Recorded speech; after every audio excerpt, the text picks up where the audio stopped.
Kenny. Welcome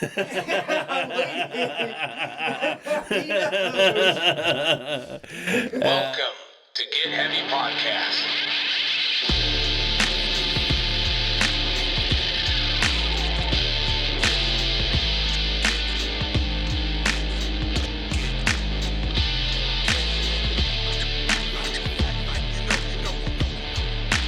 With your host, Craig Casamas and Big J Curran.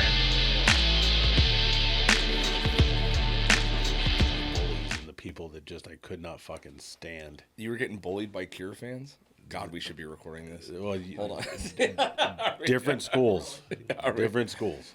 You were the bullies were the fucking not the Cure fans, more just like the new wave that era of people that were listening to that type of shit. Yeah, because there wasn't like there wasn't a bunch of because there was only a limited amount of one type of people and a huge amount of another type of people. This was in Washington State.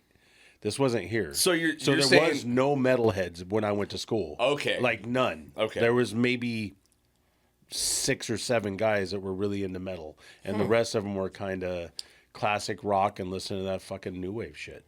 Okay, all right. You know what I mean? Yeah, because it's such an opposite. You know, metalheads. Oh yeah, metalheads were the minority, but you don't fuck with metalheads. They're fucking nuts. You know what I mean? Like we never got picked on. No.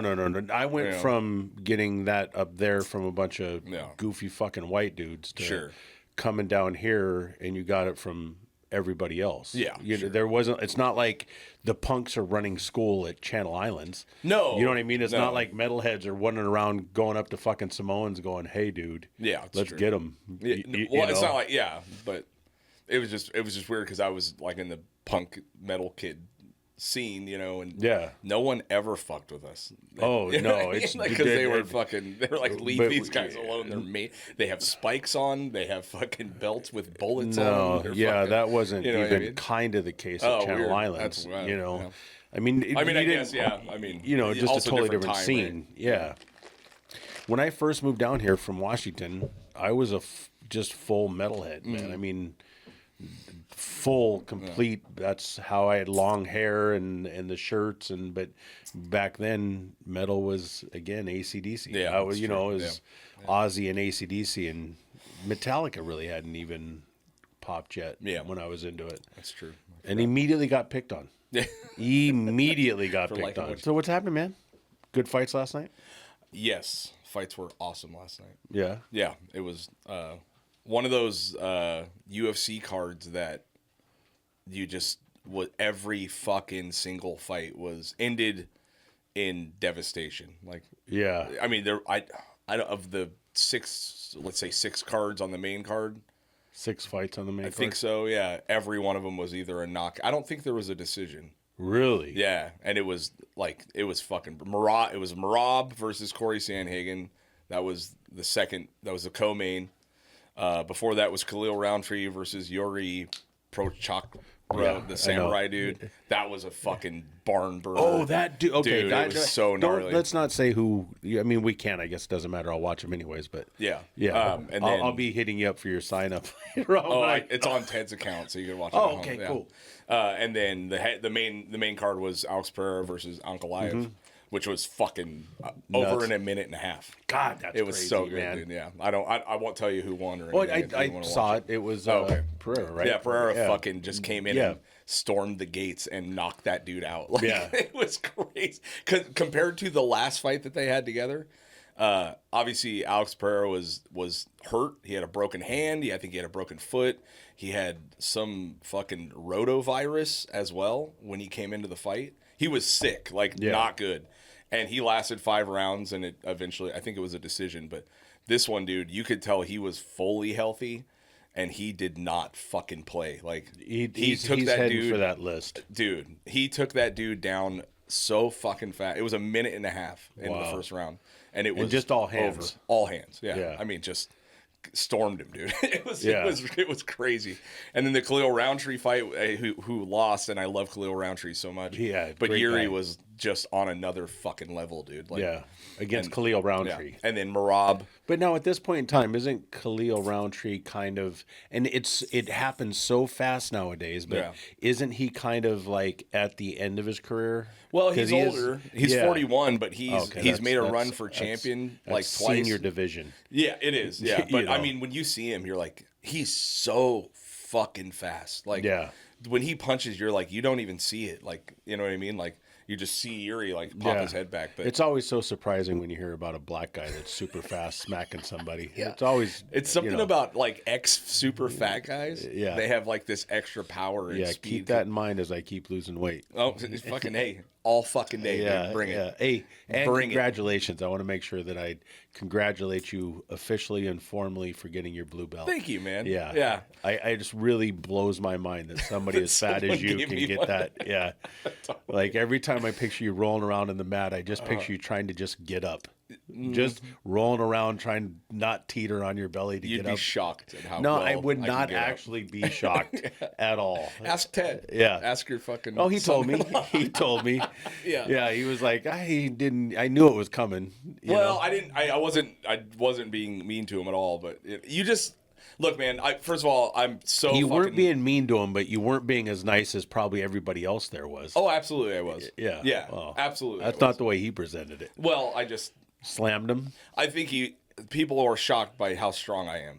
Like, it's most of the time, you know what I mean? Like most, and I'm not like tooting my own horn. Why is anybody shocked? Because it's when, look, and I'm not like tooting my own horn. There's people in that gym that make me look like ridiculously dumb. You know what I mean? Like there's kids in there that are half my fucking age that will literally mop the floor with me if they want. You know what I mean? Yeah. In jiu-jitsu. But I think a lot of people are fucking shocked that they can't move me. Like, most of the time, you know what I mean? Like, and look, I'm so fucking stoked to have a blue belt, man. I mean, it's just one of those like, I put in a lot of fucking work for it. I probably could have put in more and got it done faster, but that's fucking life. I mean, even when Josh gave me my belt, he goes, look, dude, this guy's double everyone's age in here. He shows up. He fucking puts in the work. I actually was almost a blue belt at one point, and then changed gyms. Yeah. You know, when I left Ojai Valley because it was like COVID, we moved, and then when I restarted at Memento, I just restarted. Like I didn't come in with any of my stripes that I had, or I just restarted. So, I mean, it took a long time to get it, you know what I mean? But I don't care. I mean, that's not the end of the world, you know what I mean? Getting a belt. But it is a really cool, it's something that I didn't realize was like such a cool achievement that I wasn't really worried about it, but it's really nice to have, you know what I mean? Yeah. It's really, really cool, man. It was very cool. People that are surprised about... Big shout out Memento Mori, dude. Josh, Rex, you guys are awesome. You know?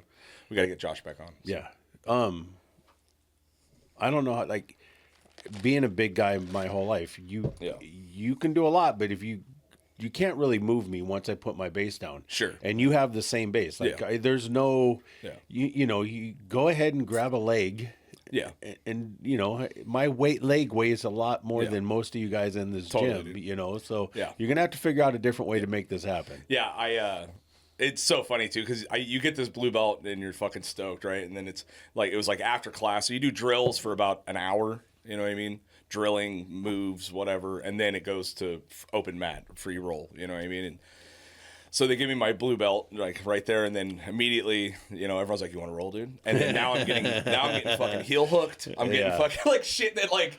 It's kind of off limits for white belts most of the time. You know what I mean? Like, I got tapped, I don't know, 7 fucking times by like 5 times by one dude who I don't know. And he's a really nice guy, but just one of those sneaky fucking monsters. You know what I mean? That just knows more than you.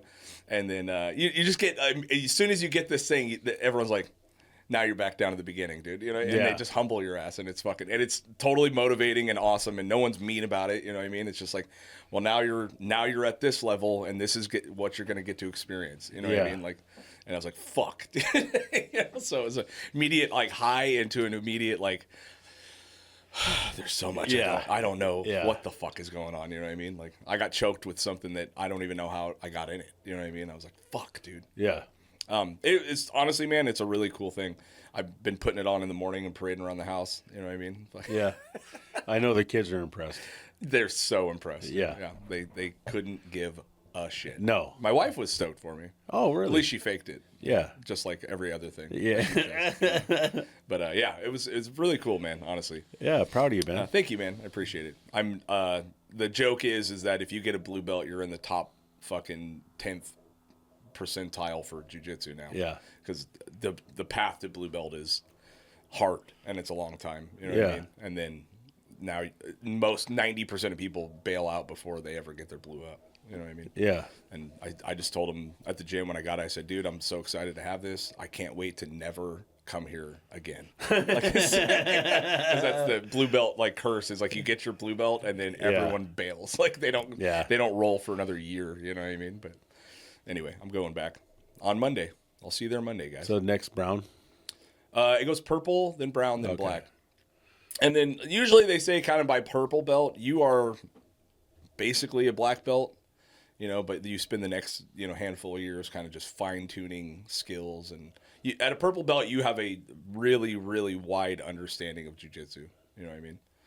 That's what they say. Yeah. I don't know. I don't feel, I mean, you talk to guys that are 3-stripe black belts and they're like, still, dude, sometimes you realize you're like, I don't know a fucking thing. You know, there's so many new moves and new things coming out, like ways to do shit. You know what I mean? Youth. Yeah, and the youth and the way those guys are training now. You know, you watch these fucking jiu-jitsu players and you're like, whether you're not trying to learn something at 40, you have a basic instinct that you were given since, like my nephew Chico, 4-ounce Fight Club out of Houston, has a little daughter.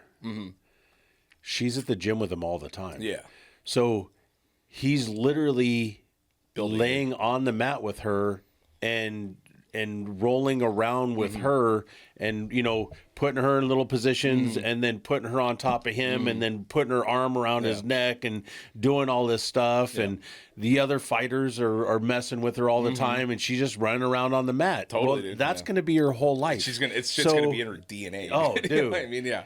And you see kids like that coming into the UFC or into, you know, whatever it is with jiu-jitsu, and they've been doing it since they were 2. You know what I mean? It's not where they're 13 and 14 and they're taking a karate class for 6 months. Right. You know, and they're a black belt. Yeah. You know. Yeah. It's actually pretty incredible to watch. Yeah. You know? It's cool, man. So anyway, I was very excited to have it, and it's awesome. Did you see those 2 girls that were in the bare knuckle fight? Yeah. Gee, many crickets. Yeah, dude. Yeah. It was a big fight weekend. I bet you that girl never talked shit to nobody again ever in life, dude. It's not going anywhere for a while. Oh, boy, dude. man. Yeah, that was a rough beating. One, yeah. And, you know? Mike Perry fucking collapsed that dude like 6 times. Yeah. Did you see I that didn't shit? see Mike Perry. I just watched those because there are a lot of people I don't want to fist fight. Yeah. He is tippy top of the list. Yeah. You know what I mean? You're like, God, watching that guy swing is nuts, dude. Is he just going for broke the whole time? I mean, there is not a better sport built for that man. Yeah. You know what I mean? Like I don't know. I'm so glad that it is where it is now, the bare knuckle stuff. I don't really watch it that much because it's weird because it's a little too brutal for me. Like it really, like I'll watch UFC and you watch a guy get his leg broke or something, and you're like, God, you know, it's brutal, man. But bare knuckle is just blood. You know what I mean? Like, and then fucking faces are getting caved in. And it's just, I don't know. It's like I haven't hit the barrier where I'm like into it yet. You know? I watch little bits of it, but I kind of feel the same way. Yeah, it's kind of brutal. It's hard not to watch the Russians and the 2 or the 4 hay bales put together, and that's the circle for the fight. You know, and they're bare knuckling it, and it's just stand there and swing until somebody drops. Yeah, something to do with like especially like with Conor McGregor owning it now, and like it's like a legit production. You know what I mean? It's like a big fucking ring. Him and Perry going back and forth on it was pretty fun to watch, man. I watched it a couple of times just because it's just Conor. You can't talk shit to Conor. You just can't. You know, you can try. He's the king. You know, but Perry's sitting there trying to say shit, and Conor's just like, look. Yeah, I'm giving you an opportunity, and it's the only opportunity you have because you're garbage, you know. And you're just like, oh shit. I don't know though, you know? Dude. Mike Perry, fucking, oof. Well, it doesn't matter. That's Conor just talking. I know he shit, wants to fight somebody in bare knuckle, but I know he's prepping for the White House. That's really his deal, you know, which is going to be the most insane thing I've ever seen. I'm sure. Who, Connor? Yeah. I don't think Connor will fight. No, he's definitely in the. We'll him see. and Chandler is We'll see. the rumor. Yeah. We'll see. But he also wants $100 million. Yeah, so.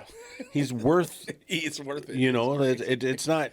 Yeah. I mean, I don't think it's worth the money to put him on the card.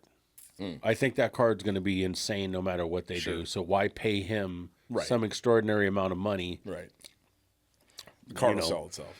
Yeah, exactly. That's crazy. You know. Speaking of cool things going on today, which this is going to come out after, but Callum Walsh is doing a free event today at the tavern. He's down there doing like hanging out at the tavern. You know, the boxer. Your I know. What's the? So it's the tavern down there. They're doing a dog adoption. It's not the tavern anymore, yeah, right? It's back to the tavern again. Is it really? Yeah. Now, yeah. The tavern is a bar around here that has been 45 different names. Yeah. It's the tavern again. Yeah. And they're doing a dog adoption and then beers and like he's doing a meet and greet down there for free today. Huh. I thought about cruising by just to check it out because the kids have been on me about trying to get a dog recently. Which you have a dog. I know, another one. They want another one, but. Huh. Yeah. Do they take care of the first one? Yeah, they've been stepping it up a lot. Okay. Yeah. Since we moved into the new house, I mean, their job is to walk the dog and you know, clean up the shit and do the things. Okay. They've been doing a good job. Honestly, my kids have been kicking ass lately, dude. And it's been nice. It's that blue belt. Yeah. I just walk around with it on. Yeah. So, yeah. But, dude, this is cool. On fucking Friday, we went and saw Cannibal Corpse. Yeah. And Municipal Waste at the Is that theater. where you got that fucking shirt? You like this, though? I like this shirt. You look like you're fucking about ready to go play cornhole. Like you're heading for a tournament. It's a Cthulhu, dude. It's what? It's a Kraken. It's the Cthulhu. It's kind of hard to see around all the curves. But... Yeah, well, relax. Yeah, we went and saw Cannibal Corpse and Municipal Waste. I took the kids. It was so much fucking fun, man. They dude, immediately King got there. There's this band opened up called Full of Hell, and it's not your style at all. It is pure grindcore, like noise, like you know what I mean. And this band's playing. They're called Full of Hell. They're really, really good. And King's just fucking like, I'm in the pit, dude. I was like, go, bro. And so he's in the pit. I'm seeing him, and then Scout wants to get in the pit. You know, and then it's just fucking cool. We was there. A bunch of buddies are there, and it's weird to see that stuff go into generations now, you know, because Cannibal Corpse, if you guys don't know, Cannibal Corpse is the band that's playing at the scene in Ace Ventura when he goes into that club. Oh shit! You know that crazy death metal band. It's probably been a long time. I am a little old for Ace Ventura. Are you? Just a little bit. Yeah. And I worked at a group home at that time, and that's all they watched. Oh, and it finally got to the point where we had to start having consequences for doing Ace Ventura. Oh, impressions. The constant where it's just like, you guys got to stop, man. This is too much. Everyone's walking around alrighty then. Oh, constantly, dude. Yeah. It was a whole thing in the zeitgeist for a long time, dude. Yep. It's crazy, but very annoying. But yeah, Cannibal Corpse has been around for 30 fucking years. I mean, at this point, you know what I mean? It's trippy because I'm there with a bunch of buddies. All their kids are there. You know what I mean? And it's like, you see it in the heavy metal scene, like, you know, Metallica, it's like generations now. But it's like, it's weird, this subculture of metal, like death metal, grindcore. It's like, those bands have now been around for a long time. Yeah. And now you're starting to see it. But also Municipal Waste played, who Municipal Waste is just one of the fucking funnest bands. They're like a gnarly speed metal band, but they are all about partying. Like the first album's called The Art of Partying. Oh shit! So they throw out boogie boards into the crowd and shit, and people are crowd surfing on boogie boards. They do something called the Wall of Death. They totally orchestrate the singer. I think his name's Tony. We played with him a long time ago back in the day, but he just talks like endless shit to the crowd. Like, you know, it's so fucking just good. Having fun. Have so much fun, dude. Yeah. And so my kids are in the pit there, and they're fucking hanging out. And then there's boxes flying it's just chaos. Like, it's just shit's flying all through the crowd, right? And so my daughter's standing in the middle of the pit, and someone fucking put a box on her head. And she's like, fucking has no idea what's going on. And then they come out, and I hear the story after. They come out, and Scout's like, someone punched me in the nose. You know? I'm like, yeah, King, man. And King is all, No, King fucking holds his own in there, dude. I was talking about he's the one that punched her in the nose. Yeah. Like, oh shit, the box is on crack. Yeah, but it's just so funny to watch them come out of like a chaos. You know, being in a mosh pit is chaos and it's fun, but just to hear their little war stories, you know what I mean? Yeah, it just makes you so happy, dude. Like, I find it very impressive that you can manage. I like if my nephew wanted to go into the pit, fuck it, I'd chuck him into the pit. You know what I mean? But if my daughter was like, "Hey, I'm going to go into the pit," because I've told the story, but the first time I ever really saw a pit, I watched a girl get fucking UFC punched in the face. Totally. And I'm like, nope. Yeah. You know, and if it was my son, I would be like, okay, I'm going to go hunting. Well, you know? I do. Here's what I do. I go not in the pit, but I'll get down and I'll fucking watch. You know, if they're going to go in, I'll be there and I'll watch for 15 minutes, make sure that there's no shenanigans going on, no one being unnecessarily fucking. And the theater's pretty good, dude. Like, now. Yeah, I mean, as far as like their security and shit, like I saw them pull a few people out that were just being dickheads, you know what I mean? And so I'm not, I mean, but that's the risk you run, man, jumping into a fucking mosh pit. You are signing a contract that you might get involuntarily fucked up. You know what I mean? Like, it's maybe on purpose, maybe it's not on purpose, but that's the fucking contract you sign when you go in there, you know? They used to hire me at the Ventura Theater back in the 90s to just work the mosh pit for shows. And he would call me up and go, "Hey, this is the band that's playing," like Rob Zombie or right back it was White Zombie, but they're playing. Will you come work? And the first time I did it, I was like, yeah, cool, I'll come work. And I went and worked, and at the end of the shift, they're like, okay, now you got to stack chairs and put away tables and do all this work. I'm all, no, that's not. I'm not doing that. And he's like, no, you're doing that. And I'm like, no. I came here to do security. That's what I did. That's what you're paying me for, and I'm leaving. Yeah, that's it. And they were like, okay, well, you're never coming back. I don't give a fuck. I'm not stacking chairs for you guys. That's not my job. And they're like, okay. And then a couple weeks later, they're like, hey, we got a show coming up. You want to come work security? And I'm like, yeah, I work security. Wade comes with me.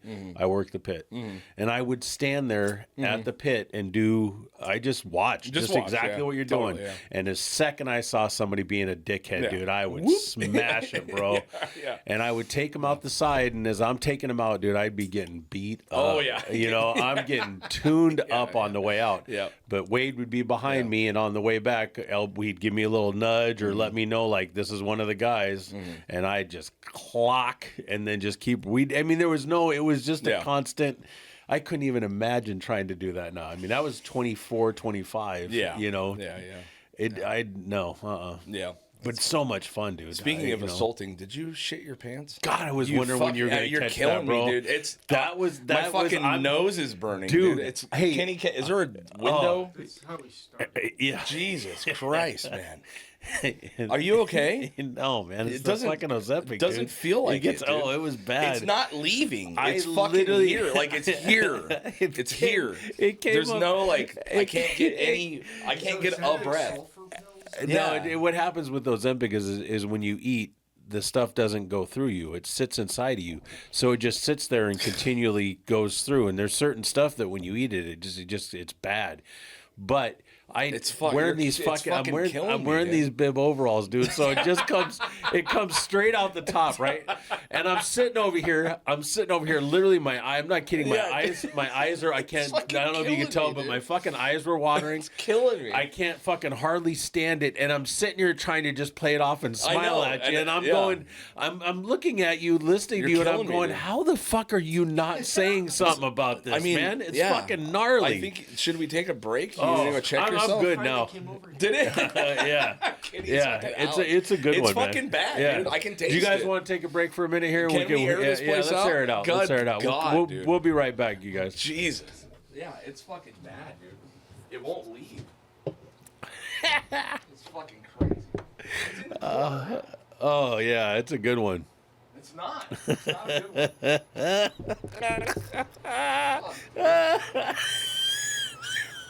Can you get it? Are you getting it? Oh, yeah. Oh, yes. Oh, it feels so good when you clear out a room like that. It's just an overwhelming feeling of joy. There's nothing quite like it. Oh. Hey, are you and Ken talking about doing a fucking pod? Oh.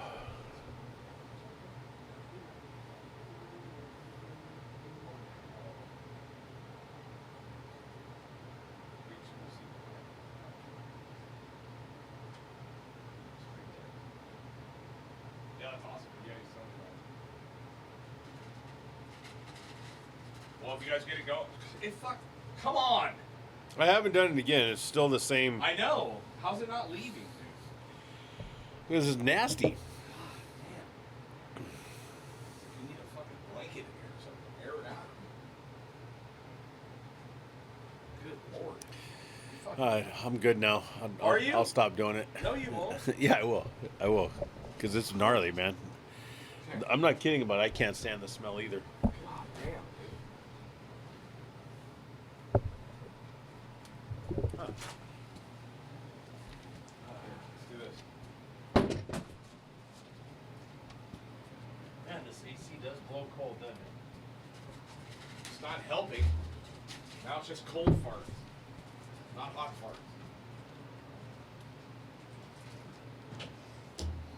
Alright. Jesus Christ. Okay.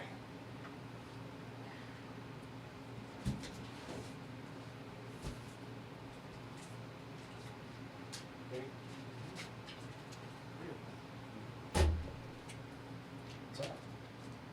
That's your chili Mexican candies.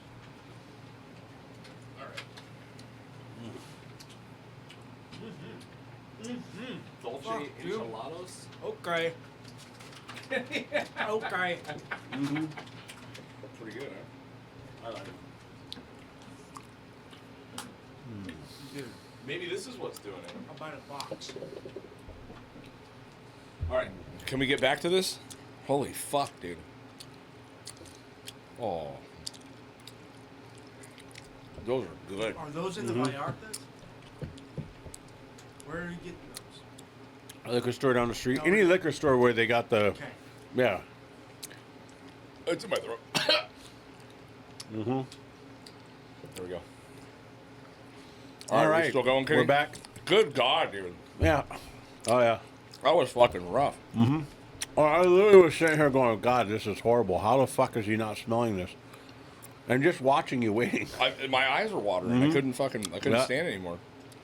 Brutal. No, Yeah. I get it direct from butthole to mouth. Like, straight up the bib overall soup. Yeah. It's gnarly. All right. Can we turn that AC off, Kenny? Kill the noise. Okay. Well, fucking, we're back. Yeah. That was brutal, dude. Yeah. That's so weird. You know, when you get a fart and it, like, sneaks the other way up through your nutsack? Mm-hmm. That's a weird one, dude. That's Yeah, weird. where you're Girls sitting must down. experience that shit a lot, huh? It just goes from one hole to the other and just, you don't even smell it. through It just the- goes right in there. And then later on, you're like, hey, honey, what happened? I farted in my pussy. Dude. I fucking completely have a cramp in my leg from having sex this morning. Oh, It's dude. the fucking worst thing ever, dude. The gnarliest cramp It's I've the ever fucking gotten in my worst. fucking life was having sex. And I got a cramp in my calf. Yeah, a calf cramp while fucking is. No, I got a Dude. fucking hammy, dude. I got a hammy cramp. Oh.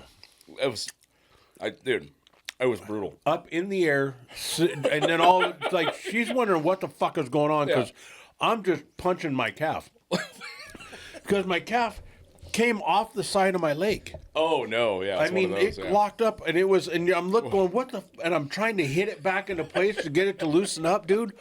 God, it was gnarly, man. Yeah, dude. God damn it, man. I haven't had one of those since probably then. Yeah, it was rough. It was a rough one. It still Mm-hmm. fucking hurts, dude. I gotta go sit down and stretch, dude. That's how Yeah. you know you're getting old. It's probably because I'm dehydrated from getting your son-in-law hammered. That fucking guy, dude. Dude, Ted, previous guest on the podcast, one of the best episodes. Yep. Go check it out. But that kid is ridiculous, dude. I had my my one of my coworkers, Justin, over, and then a guy that lives behind me. His name's Jay. He's kind of one of my coworkers as well. And they both came over last night, and they literally couldn't get enough of Ted, dude. Like, because he's just every fucking thing. You say anything, and he's so Mr. Conspiracy Theory. Yeah. And he's not being like overbearing about it at all. He's being fucking hilarious. You know what I mean? And just every fucking thing out of that kid's mouth was like, that's because of fucking it's a fucking psyop. Yep. And he's getting drunker and drunker, which my buddy brought over this shit right here, Cava de Oro. Which apparently this is a fucking really expensive bottle of fucking tequila. But he brought over this is the anejo. He brought over the extra anejo, which is probably $150 bottle of tequila. Oh. And holy shit, dude. I mean, it's another level of fucking... This is how you guys know that I'm still sober. Mm-hmm. There's a lot of it left. Yeah, there is. Yeah. It was incredible, man. Yeah, Ted got pretty... toasty. I hit him up. I was like, "Hey, buddy, are you home? Because I was going to come pick him up." Mm-hmm. And he's like, "Nah, I'm home, but boy, I'm not feeling it. You hungry? You want me to grab you something?" "No, I'm drinking a Coke right now, and I'm just hoping that I don't get the spins." Oh, okay. Yeah. Yeah, I mean, we weren't doing shots or anything. It just we had a couple sippers. You know what I mean? But he definitely drinks some beers. You know? He likes those hazies and all the high level. Yeah, he drinks the high octane shit. Yeah, like me. Yeah, which is beautiful, dude. Oh, beautiful. What else is going on in the world? I'm back on aliens, dude. I can't stop.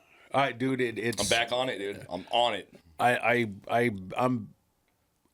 There's so much shit going on. It's just too. Yeah. It's another fucking thing to add to all the other shit that you're peeping, man.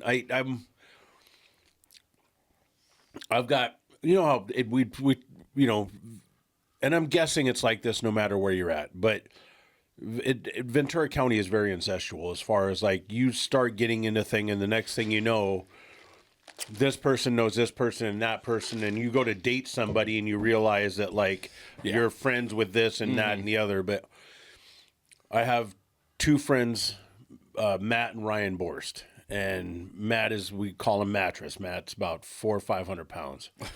Now, such a good nickname. Matt and Ryan are twins.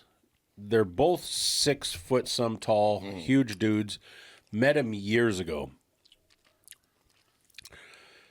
So then it turns out my mother-in-law meets this man at church named Daryl, and her and Daryl get together and get married.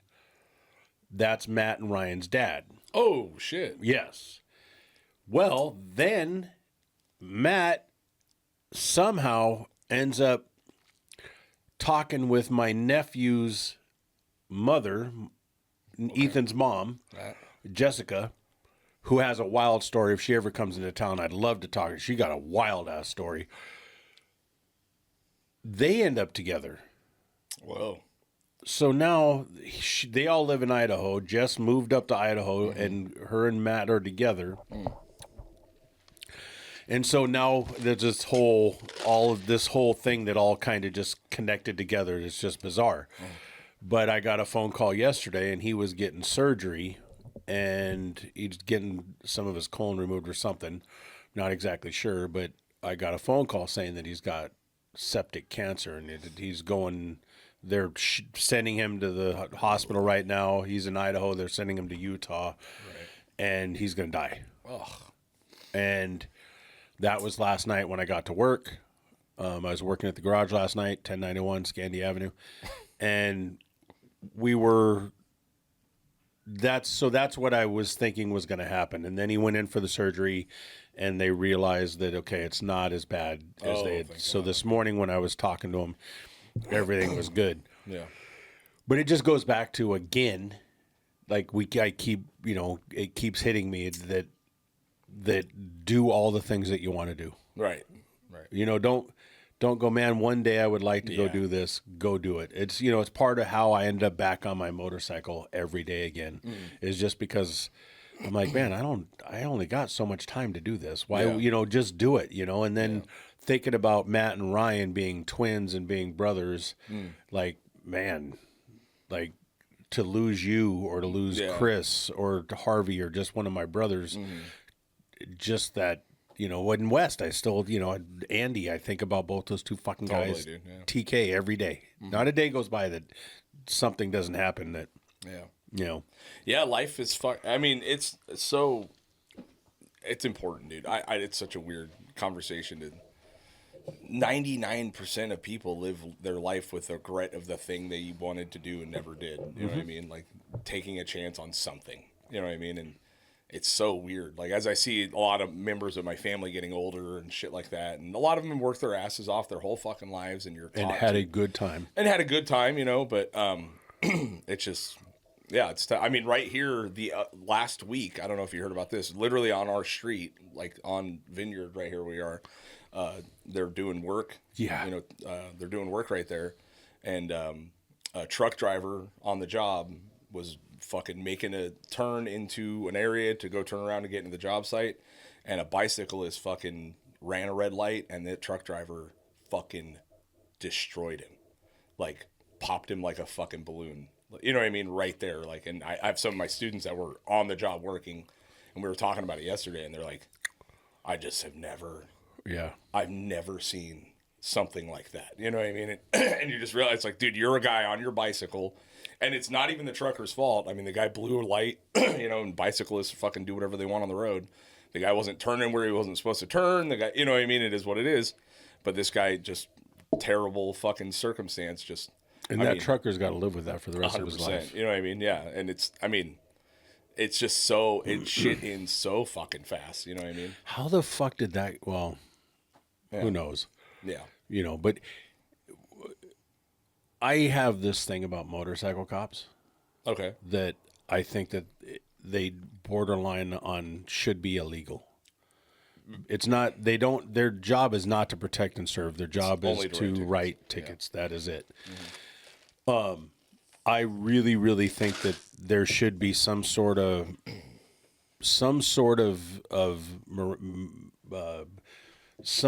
direction of people telling them, okay, what we need you guys to do now for the next 4 or 5 months is do nothing, right? But go around and write tickets and pull people over on bicycles and e-bikes.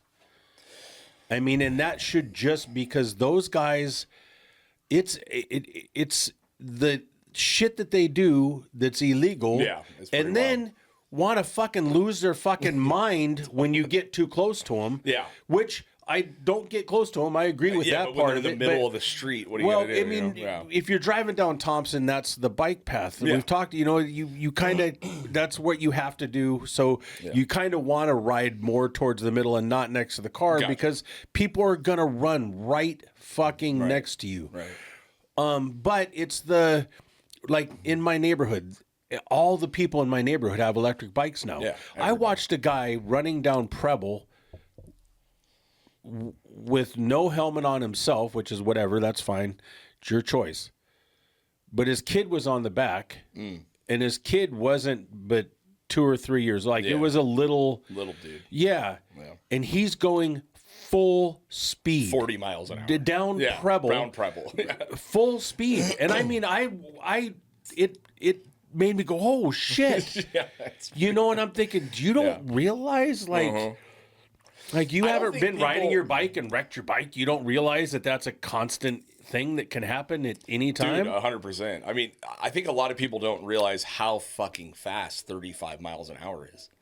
You know what I mean? Yeah. Like, and it doesn't feel like when you're on a bike like that, you know, because we have them and they do 25, you know what I mean? Yeah. And you get moving, dude, and you don't like... I grew up riding motorcycles and shit, you know what I mean? And I've crashed a lot, and it hurts every fucking time. So I have like a healthy fear for it.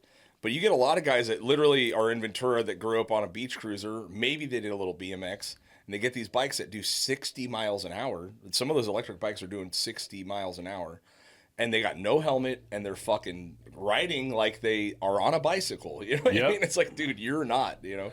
You go down at 35 miles an hour, it's going to fuck you up. Well, and that's bad, that goes to the point of what I was saying. Yeah. Is they need to do more to regulate these guys that are out riding these bicycles that are blowing stop signs and stoplights. Oh, yeah. You know, I at Thompson and Seaward, I pulled up to the stoplight on my bike, and a guy pulled up next to me on the bicycle. Mm-hmm. Light wasn't turning green. Mm-hmm. Light didn't just turn from yellow to red. It was a solid red fucking light. Yeah, totally. And that guy paused for about 2 seconds and ran the light. That's Thompson and Seaward. Yeah, You know, I would like to see those guys start getting it happening enough like where it was with like the seatbelt law. When the seatbelt law came into place, we're all like, ugh. Yeah. But then I got a seatbelt ticket. Yeah. You know what I mean? Like everybody got seatbelt tickets, and then after a little bit, people stopped. Yeah. You know, everybody started to wear their seatbelt because it's not worth the $300 to not put it on. Right. You know, start hitting these guys with these tickets for running the lights and running the stop signs and going the wrong way in traffic. Head on. Traffic, dude. Yeah, you know, just it's they should take those guys off the motorcycles and throw them in the city, I guess. Yeah, but it's highway patrol, right? Look, talk to anybody that works in an emergency room. Talk to anybody who works at the hospital. It's the majority, and that's all they're talking about is, oh no, e-bikes. Yeah, it's that's e-bikes. what my brother was on here. He said the season, there's a injury season, and a large portion of it is from the e-scooters and the bikes. Mm-hmm. Like, there's an actual season now. You know what I mean? Like, for people getting hurt on those things, it's twice a year, basically. You know, 20 years ago, 1,000% I would have gotten one of them scooters. Oh yeah, and I would have for sure ended up in the hospital, drunk, coming home. Yeah, you know, at 35 miles an hour and hitting a curb or something stupid. You know. Yeah. And yeah, it's yeah. But they're fucking crazy. They go fast, dude. It's I've never been on one of those bird scooters, the electric ones. Neither Kenny, you have one, right? Yeah. Yeah, it got stolen. It did. Oh, but in your I've neighborhood, never been on weird. One, but yeah, I know where you live. Yeah, that's wild. His fucking house is cool. Have you seen his house? Oh yeah, I've been to his house a couple times. It's fucking nice, dude. It's a nice little spot. Very great spot. And the neighbors around his neighborhood are pretty cool. That neighborhood's pretty cool. Yeah. There's some sketch little spots around there, and but there's a lot of people running around those neighborhoods just getting through Hueneme. Yeah. And that's where the shit gets stolen. Sketchy shit happens, yeah. But yeah, I went by his house the other day. I was like, this son of a bitch, he's got a nice little fucking little shack with this little cat track out front, so his cat won't get mauled by a werewolf. Tweaker. Yeah, totally. Yeah. I don't. It's scary. Yeah. I mean, when it comes to doing what you do, I mean, doing what you want to do, you know what I mean? Obviously, financial is a thing, but do you have a thing that you're not doing? I know you want to go on a big, long motorcycle ride, but just ride more. Yeah. Do more vacations and stuff. Yeah, that sounds nice. I'm not taking as much time off of work like I used to. When my wife was still here, I'd take Mondays off a lot, just to have the Mondays off with her. Mm-hmm. Now I'm building that time up, and I'm looking at taking way more time off. And when I take that time off, I'm going to plan some stuff to go do. Like, we're going to Idaho in January. Yeah. Pick the absolute worst time. Let's go in the middle of winter. That's fucking, you're gonna ride out there? No. We're driving probably gonna rent a van. Yeah. I'm going up there. My nephew's having a baby, so we're going to go up there and spend like 4 days up there hanging out with everybody. I'm really looking forward to it. That's nice up there. Yeah, it really is. But it's also going to be snowing, raining. Do you have a thing that you wish you would have done in your life? There's a lot of stuff that I wish I could have afforded to really do. Sure. You know? No, I meant like a passion, like a fucking, like an endeavor that you wish you could have done. There's so much different stuff that I wish I could have done. Yeah. There's all kinds. Yeah. A lot more traveling. I'm not saying vacations. I'm saying like for your life, like what did you have a passion that you wanted to follow that you didn't? No. Nope. Passionless. Did you fucking shit your pants again, dude? No, I didn't. There's no way I'm getting a second whiff of this, dude. It'd have to be. Maybe it's on your microphone. Fuck, dude. No, I've my whole life has just been trying to get to the next spot, and there's never been like you're going to be, this is like, nobody's ever been like, we're going to direct you in this path and this is where you're going to head, or what are your goals and aspirations. Like, I didn't even understand the concept of having goals until I was in my 30s. And I still have never had, like, been like, this is my goal. It's just always been like, I'm going to work hard and I'm going to make this happen until the next thing happens. So you work until here's a job that'll pay me a little bit more. You didn't have a thing that you wanted to be when you were a kid? No. Really? I want to be alive. Well, yeah, I guess so. Yeah, that makes sense. Yeah. I wonder how many people have that. Kenny, did you have a thing that you wanted to be when you were a kid? I'm doing it now. Aren't you? Yeah. Engineer? I mean, hey, okay, you know what? Hey, look, yes. So yeah, like doing this stuff is stuff that I've always dreamt about wanting to do. You're welcome. But I remember at one point I was thinking like I'd go into the military and be a cop, and the reason behind that was like it's it's with the skills that I've had in life, I think I could do it and be good at it. Dirtiest cop, dude. I knew that. I knew that, dude. There was no. That would be a worse cop. No, I'd be a good cop, but I know there's no way I wouldn't be I'd be a dirty cop. Dirty, 100%. yeah, Oh, dirty, yeah. dude. You'd be running a whole ring. You'd I be as knew dirty that as when I was thinking about it. You know, be the worst, dude. but yeah, no, I never. I like I said, I thought about being a cop for a little bit, but it was just like also the thought process was like I'm going to go into the military. Mm-hmm. I'm going to go be an MP. I want to get into dog training because I love dogs and work as a MP with dogs, and then get out and then go into some sort of law enforcement and hopefully work with dogs still. That's really what you wanted to do. Yeah, that was probably a month of just like, you know what I mean? It's just like, because I quickly realized I'm not going to the fucking military. That's not going to happen. I have no interest to go have some asshole yelling at me and tell me what to do. It's just not going to work. Right. And so then it was after that, I was just like, well, I'm selling drugs.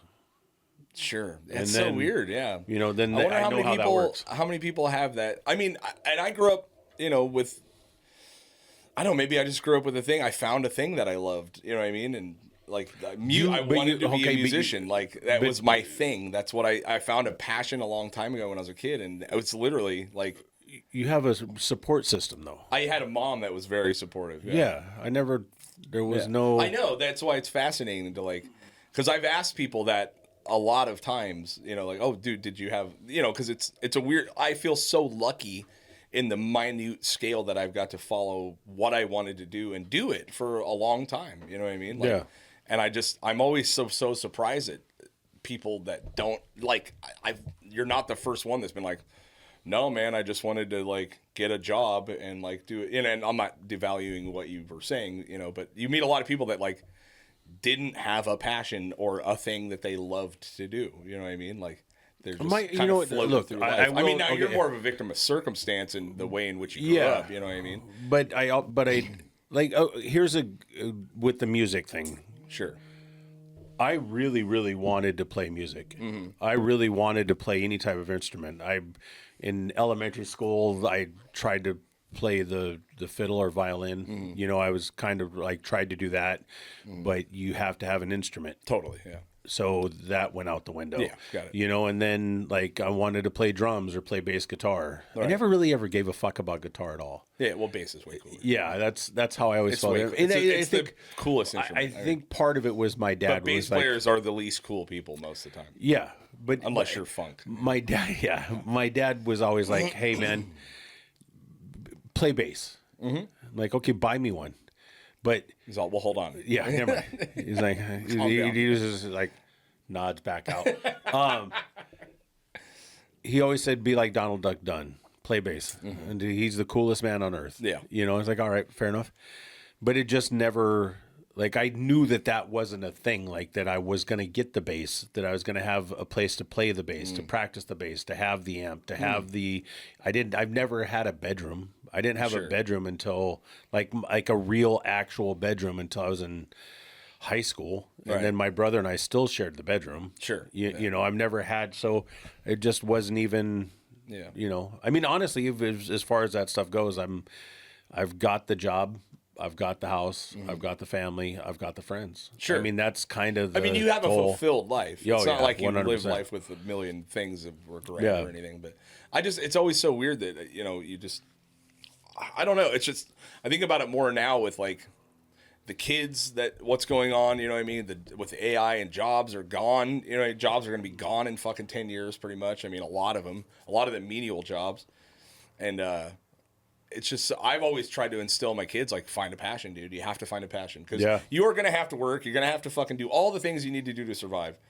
But there's just that one, if you can find the one thing that just fucking makes you zen out, brings you happiness, like, and you can manage to turn that into a fucking lifestyle and a paid fucking gig, then incredible, you know what I mean? But it's just so weird, like, we live in, like, a passionless society, you know what I mean? Especially with, like, I mean, the number one job for kids is a TikToker and YouTuber. That's what they want to be. You know what I mean? And you look at some of these guys making money and you're like, it's not an invalid fucking dream. You know what I mean? How much money is Mr. Beast worth?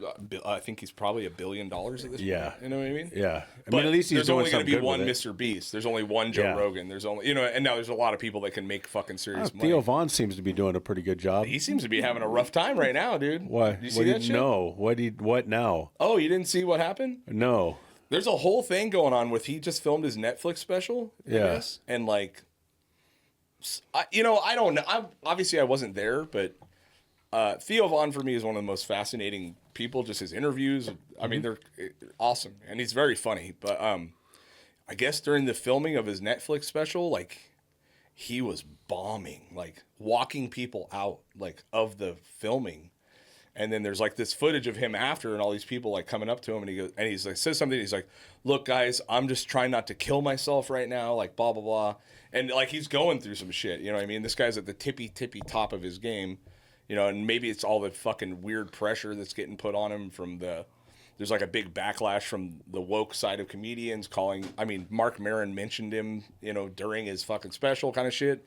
So maybe he's like feeling a lot of the fucking pressure of things right now, but I don't. It's really. But I think he's struggled with that stuff. You know what I mean? Forever. Yeah. You know, and then there's probably a big part of the fucking syndrome though, where you don't think the imposter syndrome, because he really is, like, his interviews and stuff when he's talking to people is fascinating, and he's getting people on his podcast that you're like, what the heck? You know, Trump. Yeah, you know, when it's one of my favorite clips when he was talking to Trump about doing cocaine.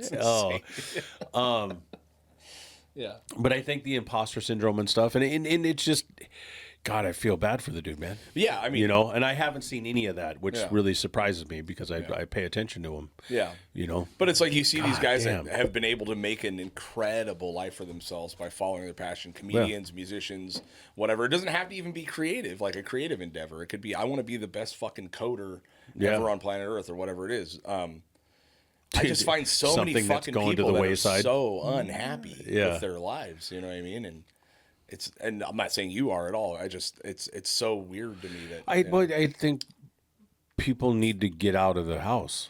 I think that if you know, and it's kind of a cliche at this point, but it's the truth is, if you're really super depressed and you're having a hard time, try going outside.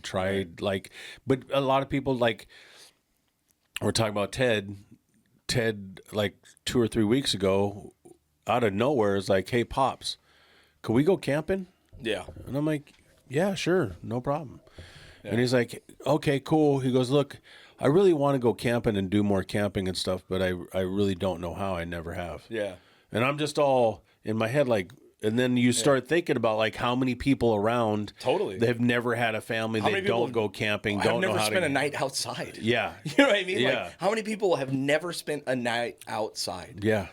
Like, that's fucking wild. Sit around a fire with their friends. Yeah. Like, there's smoking so many weed, fucking talking shit. I mean, how many kids in Oxnard have never been to the beach? We had you know what I mean? Like, very, very, very good friend of ours. It's my brother's compa, Mark.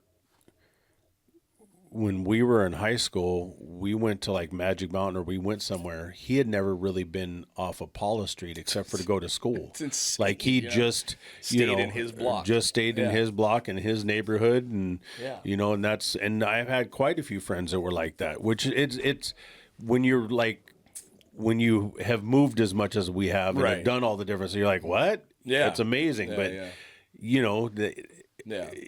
Mom doesn't go to Vaughn's, doesn't go to Albertsons. She walks to the corner market. When you guys see those little corner markets and you're wondering how they survive, That's because they survive because the lady down the street walks out of the house and goes down there and buys 2 potatoes, a piece of meat, and some corn for dinner. You know, and they're not. Yeah. You know. Yeah. I mean, and as much as it's so weird because you think about like all the crazy shit I grew up around and all the crazy shit you grew up around. And then you still, like, if you step back and think about it and you think about these, like, some of these people in these areas, like in these podunk towns where there's nothing, you know what I mean? And they are stuck there. Like, they are there, and that's all they fucking know of the world. You know what I mean? Like, obviously the internet's there and you can find whatever you want, but even in all the chaos and the moving and all the, like, never feeling comfortable in a spot my whole life, you know what I mean? I look at some of those situations and I think, fuck, how lucky am I? You know what I mean? Like, yeah. How lucky am I that I've got to experience so much shit? When, you know, I talk to my wife and she's like, dude, there's kids in my class that live 5 minutes from the beach and have never seen it. They live in a trailer, in a tweaker trailer on the side of the fucking road in the middle of the fields. And that is their whole entire existence. And it's fun, you know what I mean? And you're like, God damn. How I ended up going to the beach was my brother's friends. If I had hung out with the friends that I was hanging out with before my brother came into town, I didn't go to the beach. Sure. I didn't even think about going. I didn't even give up. I had no. Yeah. Go to the beach for what? Sure. You But know it's what I not even mean? the beach. It's just like doing, you know what I mean? Like, like understanding that there's a world beyond yours. You know what I mean? No, like, we did. You know, I did, especially through high school and in the year, we went to Magic Mountain, we went to Disneyland, we went to Universal Studios, we went to all the water parks. You know, but that also had to do with my first wife's mom would be like, hey, we're going to go do this stuff, you know, but watching these people that like grew up on a ranch in the country and have never really done anything but that, but you see where they get their fulfillment from is they do wake up and have a purpose every day. Yeah, 100%. You know what I mean? And I think that like when you look at like the Appalachians or you look at, you know, the desert or you look at South Oxnard spots or Oxnard spots or whatever, there is no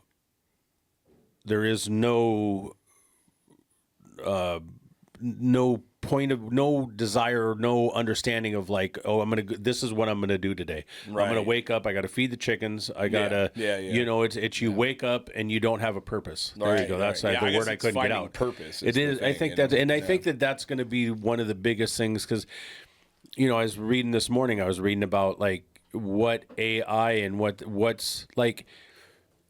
Los Angeles has been the largest tax-paying economy in the United States forever. That's going away. Yeah. And it's going away rapidly. Really the movie fast, industry is gone. Yeah.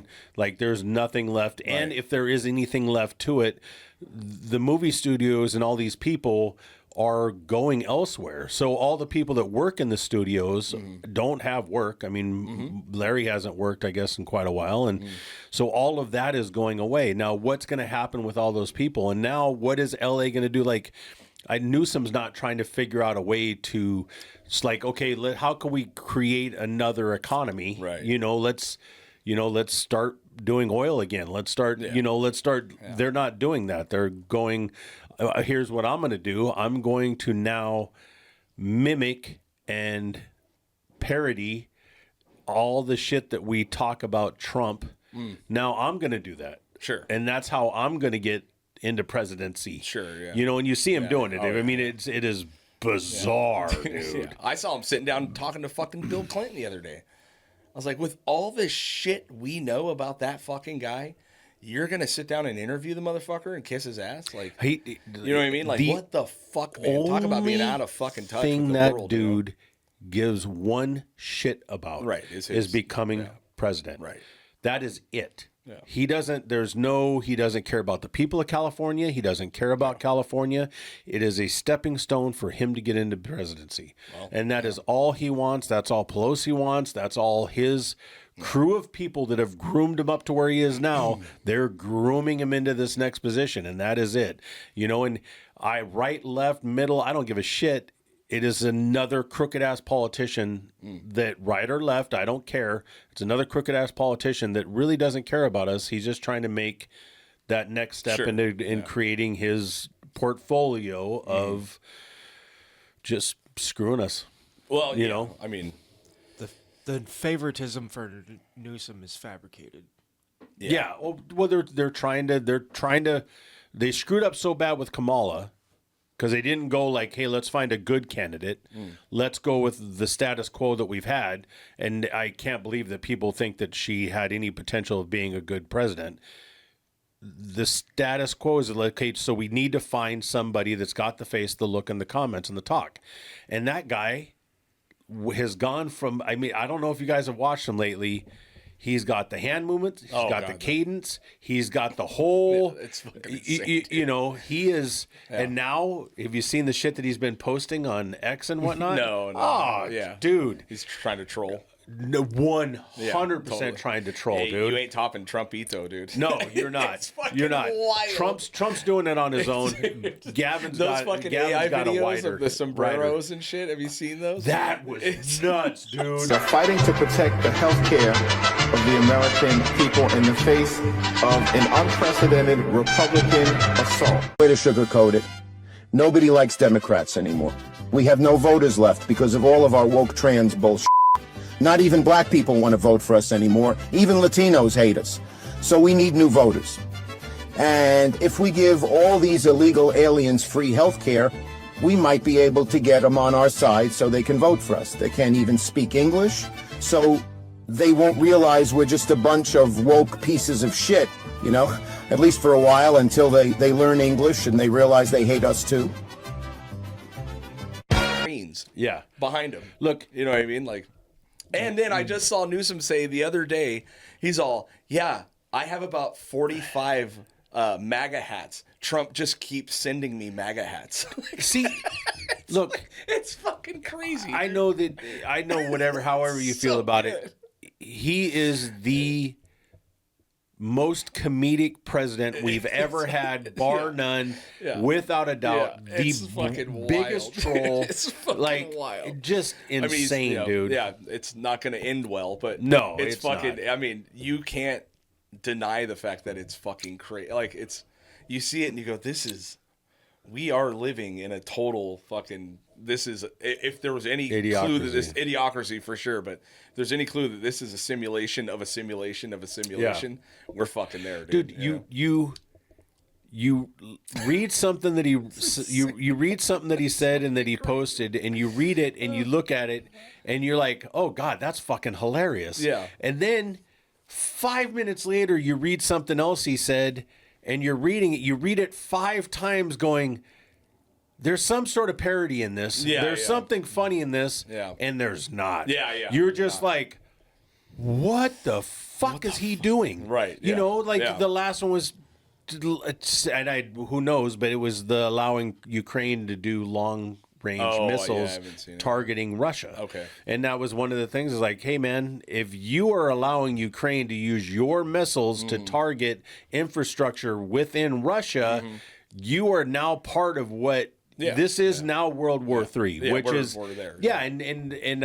it was a thing where Trump's like, no, you guys here's do some long range shoot, fuck it. Yeah. You're just like, no, and you're looking for the parody of it. You're looking for where's the little hands going? Call of the Onion. Call of the Onion, dude. That's a good title for this podcast. Call of the Onion. But it's a wild world. Between the conversation and the smell coming out my fucking it will booty not hole. go away. Yeah, I know, it's gnarly. I got it. I think we got to wrap this up. I can't be here It's anymore. right an hour. Yeah. Okay. Thank God. Awesome. Let's get the fuck out of here, dude. Hey man, Matt, I love you, brother. Hope everything's well. Belief and positive thought and prayer. I'm hoping all the best, brother. I love you. All right. Love you guys. Bye.